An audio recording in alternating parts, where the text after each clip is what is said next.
어젯밤 폭발 사고로 순직한 두 경찰관은 여러 차례 표창을 받은 모범 경찰로 알려져 안타까움을 더하고 있습니다.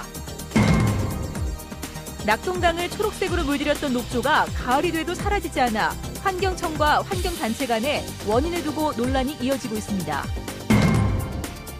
당초 25일로 예정됐던 이산가족 상봉이 북한의 일방적인 연기 결정으로 미뤄지자 이산가족들이 절망에 빠져 있습니다. 대구에 본사를 둔 DGB 금융지주가 경남은행 인수전에 본격 뛰어들었습니다. 앞으로 인수전 어떻게 펼쳐질지 알아봅니다. 네, 여러분 안녕하십니까? 대구 경북 소식 전해드립니다. 어제 절기상 추분이었습니다. 아침 저녁으로 날이 쌀쌀해졌는데 낙동강을 뒤덮고 있는 녹조는 아직 사라지지 않고 있습니다. 환경당국은 수온이 떨어지지 않아서라지만 시민단체는 물이 흐르지 않는 게 원인이라며 대책 마련을 요구하고 있습니다. 김은혜 기자가 취재했습니다. 낙동강 달성보 상류 일대, 녹색 알갱이띠가 천천히 강을 따라 움직이고 있습니다. 투명한 컵에 물을 떠보면 마치 녹색 페인트를 담은 듯 보입니다. 10월이 가까웠는데도 낙동강에서는 녹조 현상이 사라지지 않고 있습니다. 지난해보다도 한 달가량 더 지속되고 있습니다. 지난 20일 수질 분석 결과 달성보 인근 남조류 개체수는 밀리리터당 7만 8천여 개. 지난해 최대치인 8월 11일자 3만 6천여 개보다도 배 이상 많아 수질 예보제 주의 단계가 내려졌습니다. 훨씬 이제 강우량이 예년에 비해서는 많이 적었거든요. 실제로 수원 같은 경우에는 기온이 이렇게 낮아지는 만큼 떨어지는 거는 지금 안 되는 상황이라서. 하지만 시민단체는 가을이 되어서도 녹조가 여전한 것은 폭염 때문에 녹조가 발생했다는 정부의 말이 틀렸음을 보여주는 것이라며 결국 유속이 느려진 것이 가장 큰 원인이라고 지적합니다. 인상고온 현상도 아니고 그래서 기온이 많이 떨어졌습니다. 그럼에도 불구하고 수온이 25도 이상 유지되는 것은 흐르지 않고 고여있기 때문에 수온이 떨어질 수가 없다는 겁니다. 지난 6월 초에 처음 발견돼 3개월 넘게 이어지고 있는 녹조. 정확한 원인도 대책도 없이 공방만 오가는 사이 대구 경북 주민들의 식수원인 낙동강이 몸살을 앓고 있습니다. MBC 뉴스 김은혜입니다. 60년 넘게 가족과 생이별을 하고 있는 이산 가족들은 요즘 견디기 힘든 날들을 보내고 있습니다. 당초 내일로 예정됐던 이산 가족 상봉이 연기되면서 희망이 절망으로 바뀌었습니다. 도성진 기자가 실향민들을 만나봤습니다. 25일 그렇게 기다렸고 기다리다 그만이야. 이렇게 이북에서 며칠 전까지만 해도 북에 있는 가족을 만날 생각에 한껏 고무됐던 할아버지의 표정이 굳어져 버렸습니다. 전쟁통에 헤어진 딸과 동생, 사촌들을 그리며 정성스레 써놓은 준비물과 메모들은 주인을 잃어버렸습니다. 그나마 그들의 생사를 확인했다는 사실에 만족하며 상봉 재개 소식만 간절히 기다리고 있습니다. 올해는 가지 않을 거다. 이건 아마 한 달 시작해서 무슨 해결 안 되겠나. 그렇게 기대를 하고 계세요? 그런 기대는 이제 하지. 모처럼 한자리에 모인 실향민들은 가족의 생사조차 알 길 없는 분단의 현실이 너무 답답합니다. 보고 싶은 건 뭐 말할 수 없죠. 저도 여동생 안 돼 있습니다. 보고 싶은 마음이야 뭐고 진짜 꿀떡같지 않겠어요? 그렇게 마음대로 안 되잖아요 지금 이 현실에.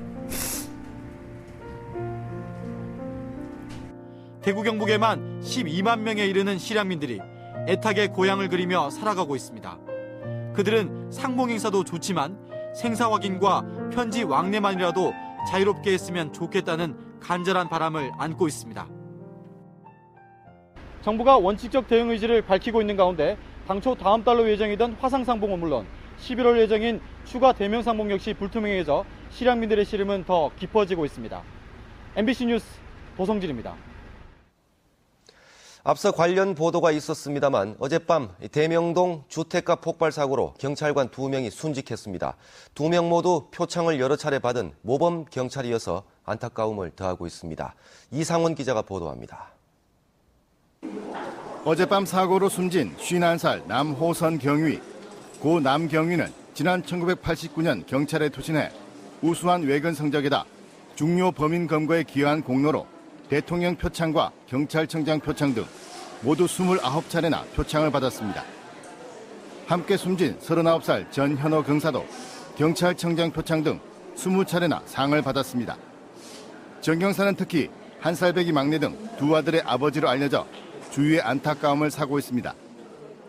오늘 빈소를 찾은 이성한 경찰청장은 유족들에게 심심한 애도를 표했습니다. 저희 경찰에서 최대한 가시는 분이 명예롭도록 저희가 최선을 다하겠습니다. 한편 경찰관들의 순직과 관련해 포털 사이트와 대구지방경찰청 홈페이지 등 사이버 공간에도 애도의 물결이 이어지고 있습니다. 경찰은 이들의 연결식을 오는 26일 오전 대구 남부경찰서 마당에서 대구지방경찰청 장으로 치르기로 했습니다.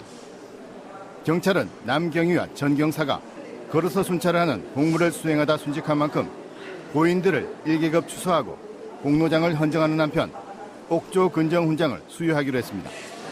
MBC 뉴스 이상훈입니다. 한국교통연구원은 오늘 국토교통부에서 영남권 5개 시도의 교통국장과 시도가 추천한 자문위원 등이 참석한 가운데 항공수요조사 용역 착수 보고회를 갖고 단계별 일정 등 항공수요조사 용역 계획을 설명했습니다. 과거 항공수요 분석 때 과소 예측으로 방법론에 문제가 있었다는 지적에 대해서는 새로운 분석 모형 개발을 긍정적으로 검토하고 전환 유발 수요 조사 방법도 찾아보겠다고 답변한 것으로 알려졌습니다. 대구은행이 지방은행 맹주로 자리매김하기 위해 승부수를 던졌습니다. 어제 경남은행과 광주은행 인수를 위해 예비입찰 서류를 접수시키고 은행 2개를 동시에 운영하는 거대 지방은행으로의 도약을 모색하고 있습니다. 보도에 이태우 기자입니다. 대구의 DGB 금융지주가 민영화가 추진 중인 경남은행과 광주은행 인수를 위해 어제 예비입찰 서류를 양쪽 모두에 냈습니다. DGB 금융지주의 목표는 경남은행 인수 쪽이지만 경쟁은행들의 정보를 알 수 있는 기회로 활용하기 위해 광주은행 인수에도 뛰어든 것으로 보입니다. 자산 36조의 DGB가 31조의 경남은행까지 인수하게 되면 자산 규모가 70조 원 가까이 늘어나 국내 최대 지방은행으로 거듭나게 됩니다. 규모의 경제를 통한 시너지 효과와 함께 차별화된 지역 밀착 경영을 통하여 지역 경제 발전에 기여할 것으로 기대됩니다. DGB의 경쟁자는 부산의 BS금융지주, 경남과 울산 상공인이 주축이 된 경남은행 인수추진위원회, 그리고 기업은행입니다. 경남은행 인수추진위는 자금력이 모자라고 기업은행은 국책은행이라서 사실상 DGB와 BS금융지주 간의 2파전이 될 것으로 전망됩니다. 정부는 최고가 입찰 원칙을 정해 가장 비싼 값을 제시하는 쪽에 주기로 했지만 지역사회 기여도도 평가 항목에 넣기로 했습니다. 이번 예비 입찰 후에 실사 그리고 본 입찰 등을 거쳐 우선 협상 대상자 선정은 내년 초쯤 이루어질 것으로 보입니다. 예상되는 인수 가격은 1조 2,3천억 원입니다. DGB 금융지주는 유상증자를 하고 회사채를 발행하면 인수자금을 마련하는 데는 큰 문제가 없다는 입장입니다. MBC 뉴스 이태우입니다. 쌀 직불금 부정 수령이 근절되지 않고 있습니다. 농지와 소유자의 주소가 다른 관내 경작자의 쌀 직불금 수령 건수가 전국적으로 17,000여 건에 달하는 것으로 나타났습니다. 정윤호 기자의 보도입니다. 서울 강남에 살고 있는 김모 씨. 거의 200km나 떨어진 경북 예천에서 농사를 짓고 있다며 쌀 직불금 17만 원을 받았습니다. 서울 구로구의 이모 씨도 예천에서 2헥타의 농사를 짓는다며 150만 원의 쌀 직불금을 받아갔습니다. 실경작을 했다는 얘기인데 200km 장거리 경작이 가능한지 조금은 수상합니다. 이 밖에도 영덕에 거주하는 사람이 서울 강서구에서 농사를 짓는가 하면 경기도 포천에서 경북 의성으로 농사를 지으러 다닌 사례도 나왔습니다. 이처럼 농지와 소유자의 주소가 다른 관내 경작자의 쌀 직불금 수령 건수는 전국에 걸쳐 17,000여 건, 지역별로는 충남이 3,200여 건, 경기, 경남 각 2,400여 건, 경북이 2,200여 건이었습니다. 이 가운데 농지 소재지와 직불금 수령자의 주소가 도까지 다른 도의 신청 건수도 5,600여 건이나 됐습니다. 여기에는 문제점이 반드시 있다. 그래서 이번에 철저하게 정부의 대책을 수립하도록 하겠습니다. 쌀 직불금은 헥타당 대략 80만 원.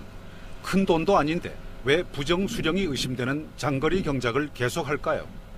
농지 소유자가 8년 이상 직접 농사를 지으면 농지를 팔 때 양도소득세를 면제받는데 이때 쌀 직불금 수령 여부가 작용 사실을 입증하는 근거 자료가 되기 때문입니다. MBC 뉴스 정윤호입니다. 이모 칠곡군 부군수가 뇌물수수 혐의로 체포됐습니다. 서울 북부지검은 오늘 오전 10시쯤 칠곡군의 수사관을 파견해 이 부군수를 체포하고 관사와 사무실을 압수수색했습니다. 검찰 관계자는 이 부군수가 칠곡 부군수로 근무하기 전에 건설업체로부터 공사수주와 관련해 뇌물을 받은 혐의를 받고 있다고 밝혔습니다. 네, 사료 작물에 씨를 뿌릴 때 살포기를 들고 사람이 직접 했지만 지금은 무인 헬기가 대신하고 있습니다. 수확을 앞둔 벼가 있는 논에서도 파종이 가능해졌습니다. 박상환 기자가 보도합니다. 소형 무인 헬기가 논 위를 이리저리 비행하며 씨를 뿌립니다. 기존의 20kg이 넘는 비료 살포기를 사람이 직접 메고 뿌리는 것에 비하면 효율성에서 획기적입니다.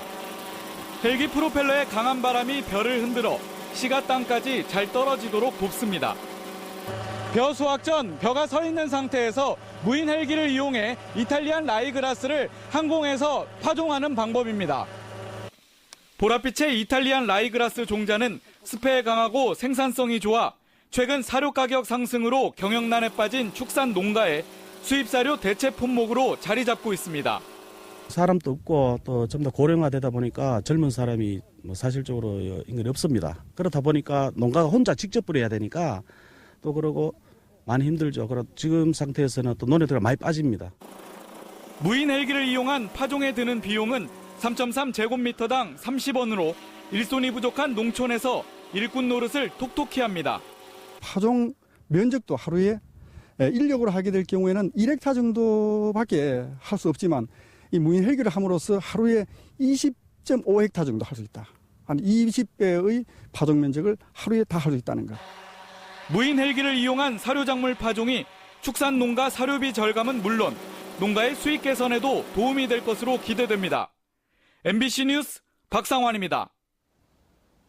새누리당은 포항 나물릉 국회의원 재선거에 공천 신청자 14명을 대상으로 면접을 실시해 김순견 전 지역당협위원장, 김정재 서울시 의원, 박명재 전 행자부 장관, 백성기 전 포스텍 총장, 서장은 전 서울시 정무부시장, 이용훈 대한한의사협회 부회장, 이춘식 전 의원 등 7명으로 압축했습니다. 새누리당은 이번 주 중에 1차 여론조사를 한 뒤 오는 27일쯤 2차 심사를 거쳐 후보군을 추가로 압축할 예정이며 이르면 이달 말 늦어도 다음 달 초까지는 최종 후보자를 선정해 발표할 예정입니다. 이스탄불 경주세계문화엑스포 공동사무국이 한국 시각으로 어젯밤 해단식을 갖고 해산했습니다. 공동사무국은 조직위원회에서 심의 의결한 사항을 위임받아 집행하는 곳으로 지난 1월 조직위 창립총회와 함께 출범해 엑스포 준비와 운영 등을 맡아왔습니다. 한터 공동사무국은 처음 10여 명의 인원으로 출발했지만 엑스포 개막 때는 80여 명으로 늘었고 엑스포 운영을 책임졌습니다. 한국뇌연구원이 개원 1주년을 맞아 국제학술토론회의를 열었습니다. 오늘 엑스코에서 열린 국제학술토론회의에서는 국내외 석학들이 참여해 뇌과학 동향과 미래 전망에 대한 최근 연구 결과를 공유하고 학생 정신보건 분야 국내외 현황과 개선 방안을 논의했습니다. 토론회의에 앞서 한국뇌연구원은 독일과 프랑스, 일본, 호주, 미국 등 해외 뇌 연구 관련 6개 기관과 양해각서를 체결했습니다. 계명대학교와 디지스트가 과학기술 전문 인력을 양성하기 위해서 학술 교류 협정을 체결했습니다. 이에 따라 계명대와 디지스트는 교수와 연구원 등 전문 인력을 투입해 과학기술 개발과 관련된 공동 프로젝트를 추진하고 학생 교류와 학점 상호 인정, 시설과 장비 공동 사용 등에 협력하기로 했습니다. 대구 달서경찰서는 달서구 상인동 한 아파트의 각종 수익금을 빼돌리고 단지 내 수도 계량기를 교체하면서 기존 계량기를 고철업자에게 판매하고 받은 대금을 횡령한 혐의로 아파트 부녀 회장 58살 최모 씨 등 13명을 불구속 입건했습니다. 이들은 지난 2009년부터 최근까지 헌옷 판매 대금과 광고비 등 4,700여만 원의 각종 아파트 수익금을 부녀회 운영비와 경조사비 등으로 사용하고 폐수도 계량기 판매 대금 250여만 원을 빼돌린 혐의를 받고 있습니다. 케이블 방송에 출연해 이른바 초고도 비만녀로 알려졌다 체중 감량 후 어제 숨진 채 발견된 20대 여성의 사인은 무리한 다이어트 때문으로 보입니다. 대구 성서경찰서는 이 여성의 사체를 부검한 결과 외상과 약물 등 타살 흔적은 없었고 전해질 불균형 등 무리한 다이어트로 생길 수 있는 신체 이상이 발견됐다고 밝혔습니다. 경찰은 숨진 A씨가 숨진 당일 음식을 적게 먹고도 자주 구토를 했고 평소에도 구토를 했다는 유가족의 진술을 확보했습니다. 대구지방검찰청은 지난 2010년 6월 영천에 생활관을 짓도록 해주는 대가로 업체로부터 3억 원을 받은 혐의로 포항 모 대학교 총장 63살 A씨를 불구속 기소했습니다. A 총장은 또 대학 홍보물 제작업체에게 납품 단가를 부풀려 신청하도록 지시한 뒤 되돌려받는 수법으로 1억 5천여만 원의 비자금을 조성했다고 검찰은 밝혔습니다. 이 밖에 특정 업체에 국비가 들어간 강의실 증축공사의 낙찰가를 미리 알려줘 낙찰시켰고 자신의 소송 비용 1억 7천여만 원을 교비에서 지급하도록 한 혐의도 받고 있습니다. 대구시교육청이 지난 5월부터 2달 동안 초중 고교생 10만 8,500여 명을 대상으로 정서행동 특성 검사를 실시한 결과 대상 학생의 4.5%인 4,800여 명이 학교에서 지속적인 관리가 필요하고 전문기관 의뢰 등 2차 조치가 필요한 관심군으로 나타났습니다. 특히 관심군 학생 가운데 1.1%인 1,200여 명은 긴급 조치가 필요한 우선 관리군으로 조사됐습니다.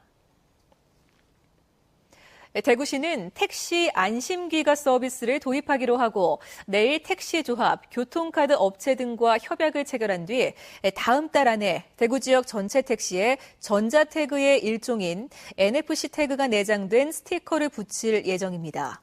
이에 따라 택시 승객들은 스마트폰에 있는 NFC 기능을 켠 뒤에 택시에 붙어있는 내장 스티커에 갖다 대면 탑승한 택시 정보를 문자로 보낼 수 있게 됩니다. 대구 경북 소식이었습니다.